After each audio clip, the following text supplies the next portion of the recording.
Well, good morning. I hope you're doing okay this week. Cheers to you from another new mug. I periodically need caffeine. Someone playing on my chemistry pass. Appreciate that mug, and that's fun. Um, Man, again, so grateful for the people that have been nice enough to get me coffee mugs during this coffee with Keith season.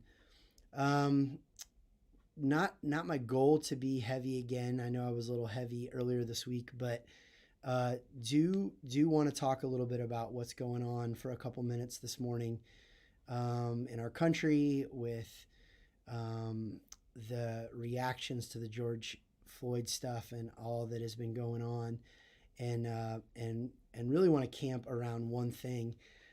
Man, I am, as a pastor of a fairly large church, connected to a lot of different people in a lot of different areas. I am finding it very challenging to know what to say publicly, to know what not to say, to figure out what to have our church say or not say. And I feel like taking shots on both sides or on lots of sides. I don't even mean both sides.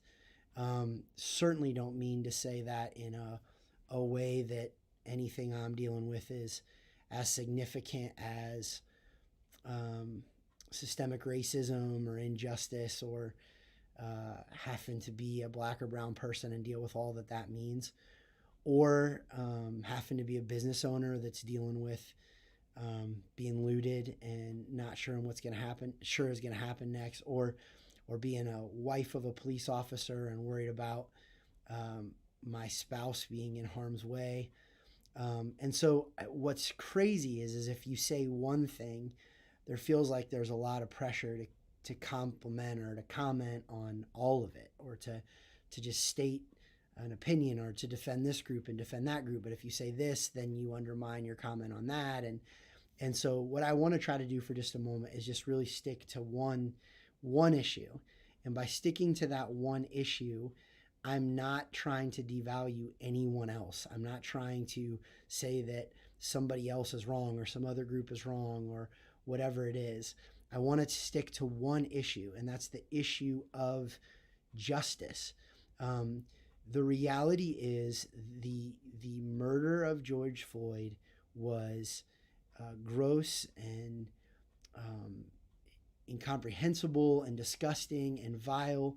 And I think everyone agrees with that. And so I just want to stick on that topic. I want to talk about that thing, the idea of the reality that there are people who have different skin color than I do, who experience unfair, unjust, prejudiced treatment on a regular basis, and how that notion is unacceptable, and how this most recent event with George Floyd has brought that to the surface. And it is something that, as a Christian, I have to talk about, as all people are made in the image of God.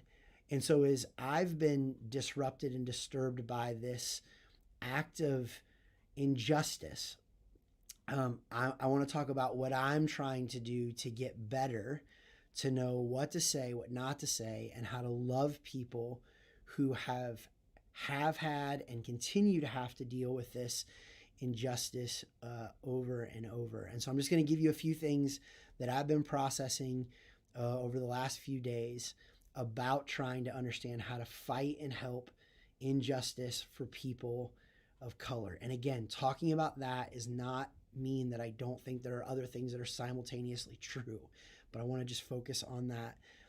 The first thing that I've been trying to just make sure that I say to myself and say to others is never apologize for standing on a biblical truth. Um, Justice is something that marks the character of the God of the Bible. He is just. The cross reflects his justice. The gospel is a message about how those who should have received a punishment didn't, because God sent his son to pay for that punishment, because God ultimately is a God of justice and he had to deal with evil and wrong doing. And so the entire scriptures cover the idea that God cares about justice, and he cares about people being treated justly, and he cares about people who don't have a voice having a voice. And so justice is a biblical concept, and I'm not going to apologize for talking about justice in a situation where someone deserves justice. And I'm not going to feel bad that in any area where the Bible is clear about it, we should talk about that area. Now, there are other areas the Bible talks about: peace and love and mercy and forgiveness and all of these things. But right now, I'm focused on the idea of justice for someone who deserves justice, and a group of people that deserve to be treated justly. And so I'm not going to apologize. That's the first thing, is I want to make sure that I'm always anchored in a biblical principle and that I can stand on that biblical principle. The second thing that I'm having to learn is that even if I want to speak up, particularly for me as a person who has a decent sized platform, but even in private conversations with my friends, with family, with other people in the church, with just people that are whoever, I'm realizing that sometimes I don't say something, or even when I do say something, I have fear that I'm going to not say it right, or I might make it worse or whatever. And I'm not saying that we shouldn't think about our words, but here's the second big principle I'm learning: to talk about it, you have to get over the fact that you're going to say it all right. You're not going to say everything right. And even the things that you say are going to agitate and frustrate certain people for certain reasons. And I'm just learning that. I'm learning that I have to be okay speaking about this while trying to figure it out. I still need to prayerfully and considerately think about what I'm going to say. I need to do make sure that I process my words out well, and I can't get away with just saying anything, but I have to get past this idea that I might screw up, or I might be offensive, or I might be wrong, or some people might be bothered. I'm never going to say it right. In fact, there are some of you that are watching it right now and you're already agitated. But as it relates to speaking up about bringing justice for people, you're never going to say it all right. You're going to say things that are wrong, and you have to get past that because you still have to be willing to speak up. The third thing that I'm learning is that I have to continually do the work. I have to read. I have to ask. I have to listen. I have to watch things. Just this week, I have engaged with multiple friends who are people of color. I have listened to multiple pastors, white pastors, black pastors. I've listened to panels. I've listened to people that are Christians. I've listened to people that are not Christians. I've asked and talked to police officers. I've talked to people who are business people. I'm trying to learn from everyone, and I'm trying to do the work to try and get it right. But it's work, and it's work to be patient. It's work to read. It's work to understand the legal system and the penal system and what's going on in jails and all these things, and are the numbers real? And I'm trying to learn, and you have to be willing to do the work. And so firstly, you have to be willing to stand on the Bible and not apologize for that principle. Secondly, you have to be okay with overcoming the fact that you're not going to say it right, but you need to speak up. And thirdly, you have to be willing to do the work. Fourthly, you need to continually get uncomfortable. You need to put yourself in other people's spaces and shoes, and say, what is it like to go to a church where you're the minority? What is it like to be under the leadership of someone who's of a different color or a minority when you're normally the majority? What is it like to go sit in their space? And so I'm trying to find myself in different spaces where I have to be uncomfortable to try and see through their eyes, because it's that uncomfortability that's going to lead to empathy. And I think all of us need to improve in our empathy for everyone in this situation. But as it relates to people who are being treated unjustly, we have to go sit in their space and just recognize where they're coming from and how they see things, which will help us recognize injustice or a lack of justice when it's real. So we have to be willing to be uncomfortable and go to that space. And then the last one is we have to ask ourselves some honest questions.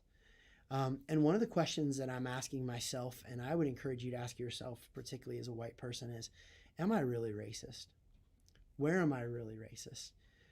I know that if I just stopped and had coffee with you and said, are you racist? You would say no. But I bet if I asked you if you're greedy, you would say no. I mean, most of us, that's just where we go, because nobody's greedy. Other people are greedy. Other people are racist. But honestly, when you process stories and you hear about a black person committing a crime, or you hear about a black person having something happen to them, do you just go, well, I'm going to wait till all the facts come in because you pretty much just assume they are guilty? Do you think of black people as dangerous inherently?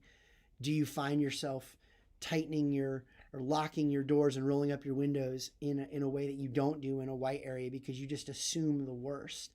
Um, and as you process this idea of, um, you know, some of the things that really may be true, that you and I have white privilege and there is an equitable health and wealth in our culture and in our world, like, how do you process those things? Are you being honest? Are you really evaluating that? And I've been trying to understand that and ask that of myself. And so I'm asking for self reflection. And so in these things, this is what I'm trying to do.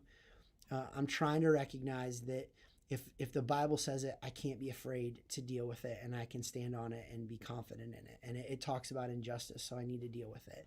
I can't be afraid to speak up, even though I'm going to say it wrong and I'm going to offend somebody and someone's going to have an opinion. I still need to try to get better at knowing how to say it and say it. I need to be willing to do the work and read and listen to everyone and process. I need to be, fourthly, willing to be uncomfortable and see from their perspective. And fifthly, I have to have self-reflection to ask, am I racist? So I know this is long this morning. I know this is heavy, but it's where we are. And I think it's important that I speak up about it and trying to deal with this injustice that is happened in this situation and has happened historically for far too long. All right.